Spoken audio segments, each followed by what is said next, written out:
Happy midnight, everybody. The moon is shining, so I hope all of you are smiling. Welcome back to Skyfall SMP, and today is episode 14. I thought I'd try something a little bit different with today's episode, so as you guys saw, we started off with a time-lapse of me building this beautiful new waterfall. I just thought the space looked a little bit empty, and it was perfect for a hillside waterfall that feeds into a little tropical pond, and there's even a glowy alcove back in here that looks oh so nice. You'll have to pardon my frame rate because right through this mountain are all of my villagers, and with shaders on, Minecraft just doesn't like it. How many frames have I got right now? 19. That's not great. It's kind of funny though because you can see if I just turn over this way, all of a sudden, 68. I guess those villagers do make a considerable difference. And also, as you guys saw in that time lapse, I've been working on filling up our wheat field here. It's been slowly coming along, and in fact, Gekko was so kind as to donate an entire sugar box of seeds, which you guys can see I've completely used up. But thank you so much, Gekko, nonetheless. It was a very generous gift, and it has helped me along with planting this area. Now, we've still got quite a long ways to go, but little by little, we are cultivating this land. Now, speaking of Gekka, it appears that she's finally been by my base to hide her head for Umi's minigame, so I wanted to devote a little bit of this episode to searching for all the heads that Gekka's hidden around my base. And, well, we found at least one so far. Now, the problem is my base has grown to be rather expansive, and it's full of all kinds of areas that Gekka could have hidden her head, so I'm probably going to have some tough times finding these. For example, I constantly make use of trap doors that she could totally have opened to hide her head down in my random basement. Let's actually poke around. Are there any down here? There's a lot of cake for some reason. I haven't been down here in a while. This cake may have been here for several months for all I know. I feel obligated to check under all of these trap doors just because they do make for such good hiding spots. It would also be kind of funny if she put some into my friend barrels. Oh, look at that. She actually did. That's awesome. Friend barrel for the win! See, this is exactly what I'm talking about. Look at this absolute maze underneath my base. There could be heads all in here, and I would be none the wiser. It's like I have my own little back rooms under here. Monka. Alright, I haven't found any others in the main villa, so let's go ahead and check the other parts of our base. Are there any in the villager trading hall? I don't see any yet. Maybe not. How about up at the curing station? Any in here? Oh, there's one right there. Awesome. It's looking out the window. See, there's evidence of Gekka having been here all over the place, and yet I've only found 3 heads so far. Oh, dear friend Thespian, can you tell me where Gekka hid her head? No? Thespian is a dog of few words. Here we are in my super smelter temple. Oh, I accidentally set off the flames again. Are there any in here? No. Oh, there's one. That's clever. I just stumbled across this one at the very corner of my crop field. It's possible she's hidden them all throughout the wheat field, so I guess we're gonna have to go in and look. Now, I've been planting and replanting this, and I haven't seen any, so it's possible that either I missed some or she just didn't hide any here, but I feel like I need to check. And I'm glad I did. I did a couple flyovers of the wheat field, and as far as I can tell, those were the only 2 hidden in the wheat field, but for all I know, there could be way more that I just missed, so we'll have to see when we're replanting if we come across any more. Let's move on and check some other parts of the base. Check this out, jackpot! There's 3 sitting up here on top of our ruined aqueduct. This reminds me of that one photo of all the workers in New York eating their lunch on top of a skyscraper. This photo right here. That's what these 3 heads remind me of. But anyways, that's 3 more. That's awesome. Look at this sneaky little guy. I can barely see this one. I just happen to be checking the aqueduct now that I found those other ones. That's a good one. Oh, look at that. Another one. Let's go. I am aware that half of those words were incoherent. None that I can find in my bee farm, which, by the way, has been cranking out honey like mad. I've already got so much just since last episode. It does not, unfortunately, produce Gekka heads, though. Oh, or maybe it does. And for those of you curious, here's my honeycomb haul so far. Quite a good bit. Oh my gosh, it's Crescent too. I thought he died. He looks a little bit stuck. I'll come back for you, buddy. Don't worry. Don't ask what happened to Crescent 1. I was flying around looking for some, and I think I got... Yep, there it is. I don't know if you guys saw that. Give me 1 second. I don't blame this one for hanging out up here. It's pretty cozy. Boop. That's not quite what I'm looking for. I'll take it though. Now, Gekka's bound to have hit at least one head somewhere on or in this Colossus, right? Oh, look at that, right here, right on top. Hello, Gekka. This server never ceases to confuse me. Why is there a cookie? I'll take it. I like cookies, but what on earth? Is that a pumpkin pie? I do just love the statue though. If you guys haven't seen this episode, you guys should definitely go check it out because it's one of my best episodes and one of my best builds on Skyfall. Anyways, where were we? Heads of all kinds have been known to appear at this mysterious shrine, so I'm betting Gekka... Oh, yep, she had at least one here. Gekka really did spread these all over my base. We're right now on my custom island that's under the original stretch of aqueduct, and I can't believe she came all the way over here. That's awesome. The dedication.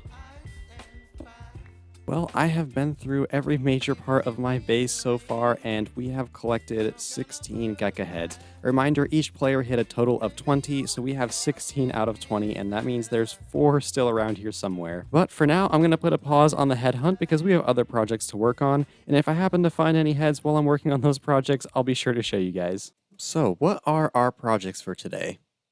Well, my plan is to work predominantly in this area right here and develop it so that it looks a little less empty. I want to add a colonnade alongside this road just to kind of define the road a little bit better. In that direction over there, we're going to have some ship houses for some ancient Greek and Roman triremes. And then all throughout the area, I'm hoping to add some seaside boardwalks and some shops, just so we can have a little bit of that bay market feel where goods would be coming in and being shipped out. And so there would be lots of hustle and bustle with trade and goods and whatnot. And lastly, in today's episode, I'm hoping to put a build right here on this little bear patch right by our vineyard. And I'm thinking it's going to be some kind of winemaking station. I'm not sure if it's going to be a building or something more like a gazebo. We'll have to kind of figure it out as we go. But I can at least tell you that we're planning on filling this space with some sort of winemaking station of some kind. Now, you might be thinking to yourself, Moonshine, you've been making all kinds of base additions lately. What's up with that? Well, I'm actually hoping by the end of this episode to be completely finished with our Greek and Roman area. That's right, the additions we're going to be making today are probably going to be the last major additions to our Greek and Roman area for this season. Don't worry though, we'll be back here every now and then just to see the area. We might make some small changes here and there, but I want to move on to a mega base project soon, and I'm really excited for it. We're going to be talking ideas at the end of today's episode, but yeah, long story short, before we get to the mega base, we got to wrap up here. So that's why we're going to be doing these last final projects here in our Greek and Roman town. So let's get to work with these last few builds, and then we can finish off this area with pride. So I'm thinking we might as well start with the colonnade, which is going to be going in this area right here. And we're going to be following the same recurring motif we have all throughout the base, where we have these pillars. We have a very defined gradient in basically all of these all around the base. And that's what we're going to be using for the colonnade here. All of the columns are spaced every 3 blocks. They're all 7 blocks tall, and they have a gradient that goes from light at the bottom to dark at the top. So we can just kind of lay out roughly where this is going to go. I think I want to move it one more in this direction, so I'm just going to go ahead and do that real quick. That's a little better, and I think I want one more right there. So that's going to be the total length of our colonnade. Next, we're going to build all of these up. Again, they are all 7 blocks tall, so we're going to go ahead and place some cobblestone. Then we transition to tuff, and then polished basalt, and finally regular basalt. And in order to prevent too much of a pattern from emerging, we want to make sure to kind of randomize how many blocks of each layer we put. So this one has 2 cobblestone, but this one might have 3 and maybe only 1 tuff, and then the rest will do the polished basalt. Once we have all of our columns built up, next to do is to add the embellishment, or kind of like the decorative top bits. And so for this, what I like to do is have some stairs in between them. I use cobbled deep slate to match the tone of the basalt, but I can also mix in some cobblestone in lighter areas. So we'll end up with something kind of like this that I'm building right now. And we'll end up with something like this behind me. It's important when you're going for a ruined style to build the thing in its entirety before it would be worn down. This way, you as the builder get an idea of what it would have looked like before all the ruination happened. So for everything in my area that's ruined or in a state of disrepair, when I originally designed it, I designed it as a perfectly healthy, normal building. This will help them feel more natural, because in real life, things aren't built in a destroyed state, they're built in a completed, healthy state, and they just become corrupted and corroded over time. So doing the same in your Minecraft building style is probably the best way to generate a more organic looking ruination. So that's why we're going to be building up this colonnade in its entirety before we go back through and ruin it down. Next up on this design, I add some walls onto the tops of the pillars like so.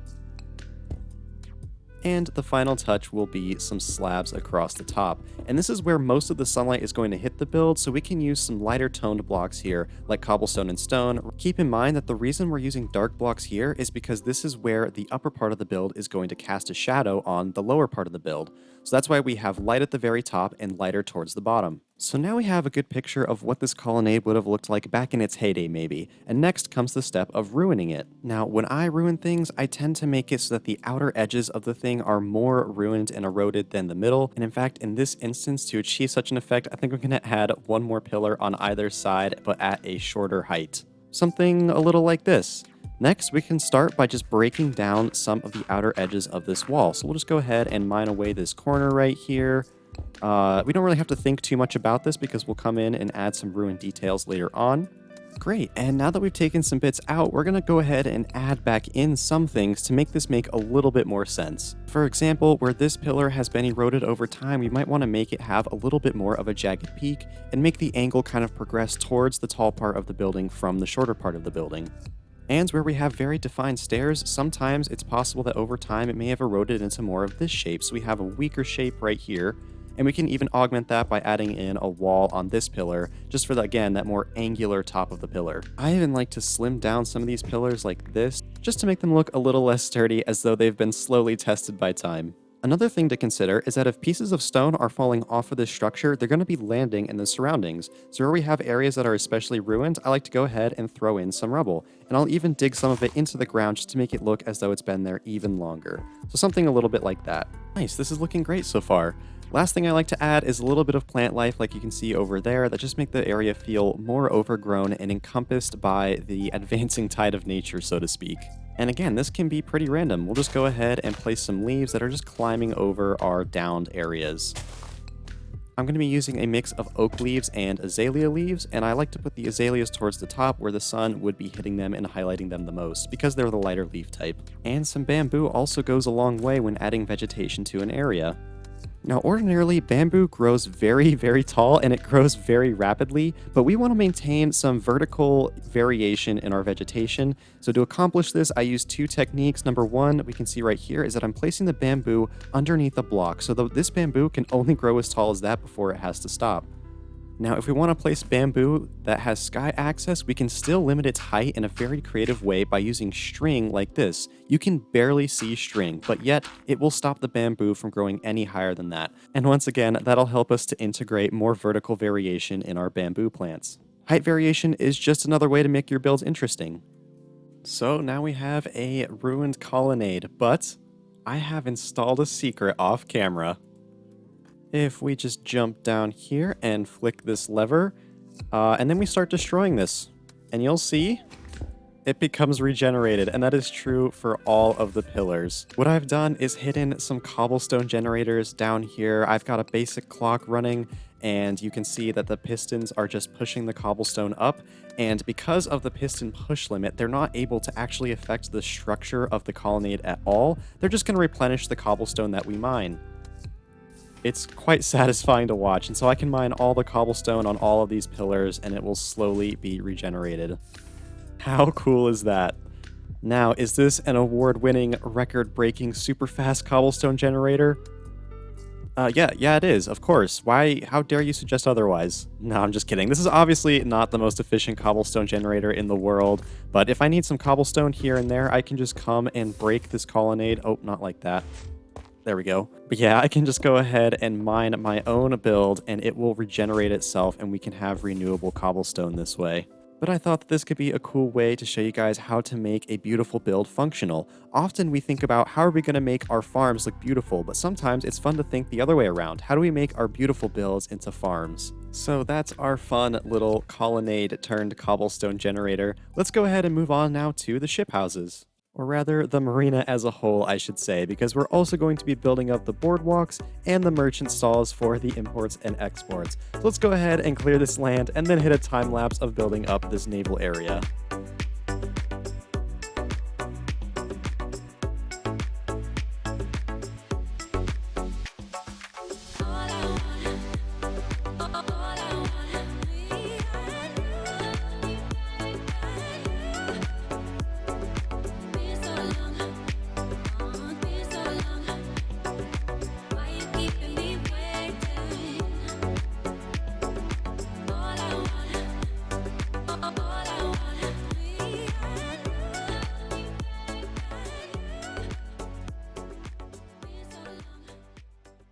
And just like that, we've completely redone this area and added an entire marina. So let me go ahead and show you guys around and show you guys all the builds that I added. First up, we have these two buildings, which are wooden and looking a little bit rickety. And in ancient Greek, these would have been called neos oikoi, which literally translates to ship house.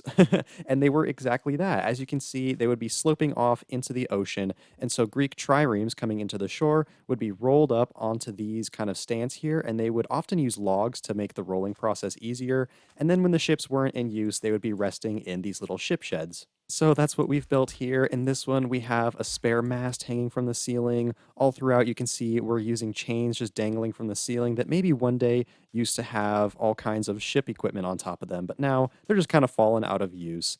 We've also got some barrels for some oceanic travel supplies and a cartography table so that all of our adventurers knew where they were going. And coming out of the ship house, we have this road on the right, which would lead us into town. And on the left and the right, you guys can see I've built up various market stalls. Now, unfortunately, I kind of lost the footage for these other two when I was doing replay mod, but you guys saw the first one in the back.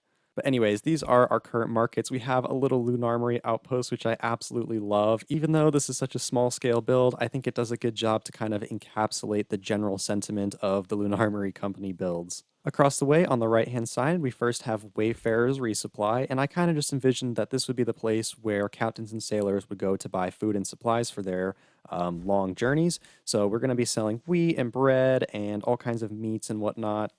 I say selling, let me clarify. These are not real shops that the other members can come buy stuff at. These are purely decorative, but it's where I imagine that real shops would have gone. And over on this one, we included some of that wall style that we used on our wheat fields over there because I thought it went well with the hay bales, and I imagine that that's where this settlement would get all of the grains to supply its sailors.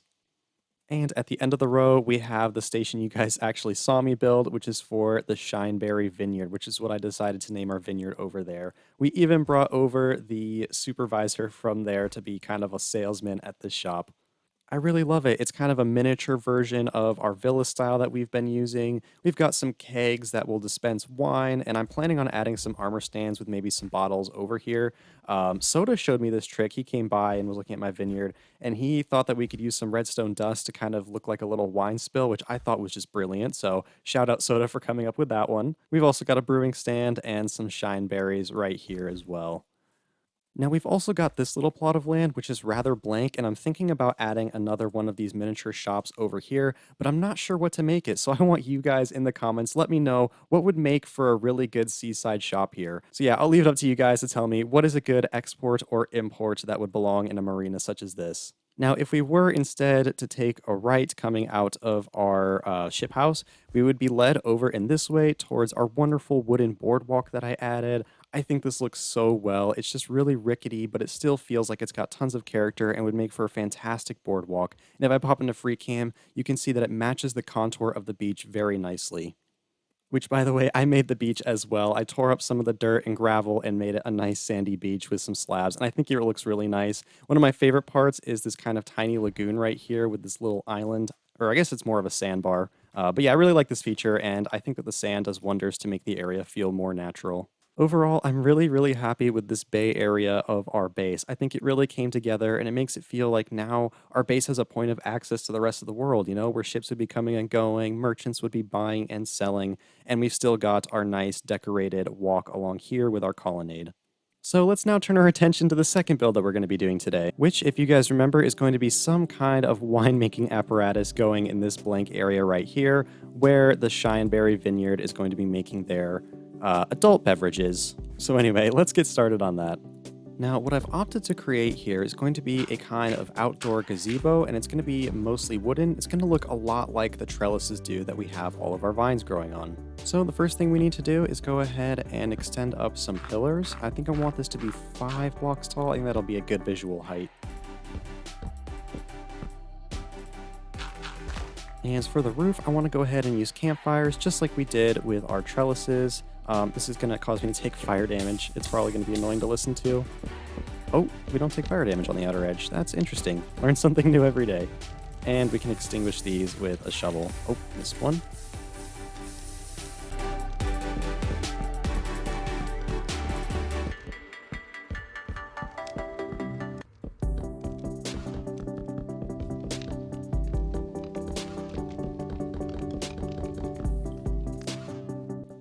right, and now just for the sake of variation, I'm going to go ahead and mix in just a couple slabs here and there. Once again, this is just going to make it look a little less monotonous and slightly more interesting to the eye, and that's an important thing when building. The thing about the human brain is that it really likes patterns, so when we have too many patterns in our builds, that's what the brain is going to focus on. So by breaking things up, we actually allow this roof to kind of fade into the background of the scenery, and believe it or not, that's actually what we want. If you want an environment to feel natural, it needs to be forgettable in a way. Now that the roof's all done, I'm going to go ahead and take some spruce fence gates, and just like we did on the trellises, I'm going to go ahead and put these on the underside just to make this look a little more supported. Next, I want to have a hanging shelf of completed wine that's coming down from the ceiling. So we can go ahead and do something a little like that, and we'll carry this over. You know what? I think we want to break this up into two separate shelves, so let's go ahead and do it like that, and we'll have a second one right here. Yeah, I think that looks good. In fact, I kind of like the idea of these hanging at different heights, so I'm going to lower this one by one more block. We'll do it like that. Now, like I said before, I want there to be completed bottles of wine on top of these shelves, so we'll go ahead and use some terracotta and flower pots to create a kind of Greek amphora. I think that looks really good. And I brought along multiple kinds of terracotta so we can create different colors of amphora. It might even be cool to have one singular plain pot in there, like a small little cup or chalice. There we go. Yeah, that looks great. So these will be our completed jugs of wine. Next up, over in this area, I want to have some kegs or jugs of wine that are able to dispense things directly. And to do that, we're going to use a similar trick that we used over at the stall, where we just have some barrels, and we're going to use tripwire hooks as a sort of spigot or spout. Also in this corner, I want to have a kind of vat where wine is still being brewed. That's much better. That looks great. Now, in an ideal world, I would have loved to have used the fog effect with the glass, because I think that would have done a perfect job of creating that kind of murky liquid effect. But unfortunately, we would just have to go down like 16 blocks. So instead, we're using the nether wart block just to make this look like a red liquid. Say the vat is good. The vat is good. Kiss the vat. I think it would also be good to add some kind of work table that the winemakers could use. And why don't we put on another small wine cup and an amphora that we might be in the process of filling. Now, behind the side where we have these amphora on the shelves, I want to add a little, I guess, cultivar of our shineberries. Something a little like this. I think that looks really, really awesome. Now, to fully integrate this build into what's going on around it, we just need to kind of extend out our path towards it. So I'll just go ahead and create some path blocks with my shovel leading up here, and I'll also come back and add in the coarse dirt and the wooden kind of steps. All right, and now I would call this winemaking area complete. I came back through with the armor stand mod, so now we've got some nice little shineberries on the table, and we've got the pathway with the coarse dirt and the wooden stairway. I really like it. Now, this area right here still feels a tiny bit empty, so I might throw in one or two custom trees just right in here to tie the area fully together, but that's probably the kind of thing to do off camera. Now, I also did some armor stand work over here at the shops. So at the Shineberry Vineyard stall, we added some wine bottles over here. We have an amphora on the table. So we now have some products on display. And similarly, at the Loon Armory, we have some items on a tool rack, which is such a cool feature from the armor stand mod. I absolutely love it. Also, while I was building all of this, I discovered two more Gekka Heads. We've got one sneakily tucked away back here, so we can go ahead and collect that one. And Soda found one all the way up here on top of the Moonshine Colossus in a sneaky little place on the neck. So we've got two more, which brings our total to 18. Still not 20, but we're getting there. And so, other than some custom trees, those are the last additions we're going to be making to our Greek and Roman base area. It feels crazy to say that, but overall, I'm ultra satisfied with the way my base area turned out. I just think it looks really immersive. We've really developed this area compared to what it was when we found it, and I'm really proud of what I've done here. So, now that we've wrapped up things here at our Greco-Roman base, as promised, we're going to talk mega base plans. And to do so, we need to go find a desert biome. Aha! I have found a big desert. Now, this is actually the Skyfall Community Mining Desert, but for now, we're just going to pretend that this is the exact desert biome that I'm going to be building in, because I still haven't found one that's closer to my own base. Nor have I found one that is large enough so far. So, reveal time. What is Moonshine's mega base plan? A couple of months ago, the Middle Eastern nation of Saudi Arabia announced the plan to build a super long smart city called the Line. I'll show some footage of it on screen right now, but basically, the Line is this really long, almost monolithic city that's designed to be incredibly efficient and sustainable, and it boasts a massive population density of over 200,000 people per square kilometer, which is just insane. As you guys can see from these clips, it is such a cool idea. It plays with verticality a lot. There's tons of greenery despite it being this super modern style of architecture. It's designed to be highly compact so that everyone can get to the places they need to be very, very quickly. It's overall just a very cool idea. And so that is pretty much what I'm going to be attempting for my own mega base. We're going to be building the Line here on Minecraft in a desert just like this one, maybe even this one if I can talk to the other members and see what they think about that. I plan to fill the Line with all kinds of compact buildings, compact farms. There's going to be a central storage unit, there's going to be gardens, there's going to be homes, there's going to be shops. It's going to be really, really cool. So anyways, that's my mega base plan, and I'm really curious to see what you guys think. Head on down to the comments, let me know if you guys think this is going to be a good idea, a boring idea. I want to hear your feedback. I, for one, am very excited, and I've got tons of plans already for the kind of infrastructure we're going to have in our Minecraft Line. Now, we're not going to be starting construction today, but we are going to be starting construction very, very soon. Either next episode or the episode after that, we're going to be right back here or in some other desert, prepared to get going and start constructing this massive and very cool modern city. And with that, we're going to go ahead and finish off today's episode. Real quickly, I do want to say I'm terribly sorry for how long this video took to get out. As you guys probably know, I'm a full-time college student, and it is now final season, so I've just been hustling and bustling to write tons of papers and study for all kinds of tests, and so I appreciate your guys' patience through this busy season in my life. But I don't want you guys to worry. I'm not going anywhere. I'm still going to be playing a ton on Skyfall. And as you guys now know, we have a lot of long-term ambitions still in the works. So I hope you guys enjoyed today's video as we put the final touches on our Greek and Roman inspired area. And I hope you guys are just as excited to embark on the new journey constructing our mega base in the near future. And so with that, I'm going to go ahead and sign off. If you guys did enjoy this video, feel free to leave a like and subscribe, but no worries if not. I'm looking forward to future episodes, so I'll see you guys then. And until next time, shine on, little stars. Shine on.